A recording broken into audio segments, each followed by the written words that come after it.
ആ മാംസപ്പെട്ടത്തേക്ക് കൊണ്ടുവന്നേ സാർ.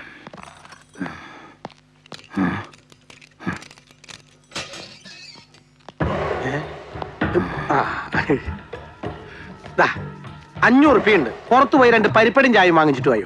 ആ അത് തന്നെ, പോയിക്കോളൂ.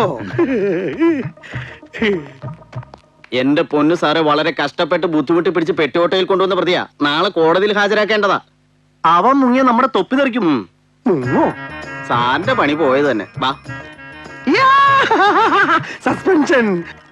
മാധവൻ കുട്ടി അവിടെ ഉണ്ട്. അയ്യോ, എക്സ്ക്യൂസ് മീ സർ, ഹിമാലയ പർവ്വതം ഇങ്ങോട്ട് മാറ്റിയോ? അറിയില്ലല്ലേ, ഞാൻ ചോദിച്ചിട്ട് വരാം. എന്തായി? നീ സാധനങ്ങളൊക്കെ പാക്ക് ചെയ്തോ? സസ്പെൻഷൻ ഉറപ്പായി. 4 കൊലക്കേസിലെ പ്രതിനെ ഞാൻ പരിപ്പട വാങ്ങിക്കാൻ പറഞ്ഞയച്ചേക്കണേ. ഞാൻ കണ്ടുപോകുന്നത് നിന്റെ ബുദ്ധി അപാരം തന്നെ മാധവൻ കുട്ടി. അവൻ എപ്പോ മുങ്ങിയെന്ന് ചോദിച്ചോ മതി. അതാടാ മാമ്പള്ളി മാധവൻ കുട്ടി. സമ്മതിച്ച്.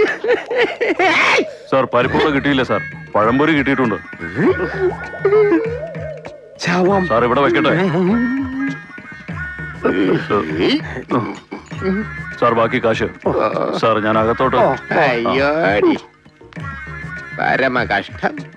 ഇവൻ കൊലക്കേസ് പ്രതിയൊന്നും അല്ല മാധവൻ കുട്ടി, വല്ല കോഴി അടിച്ചോണ്ട് പോയ കേസിലെ പ്രതിയായിരിക്കും.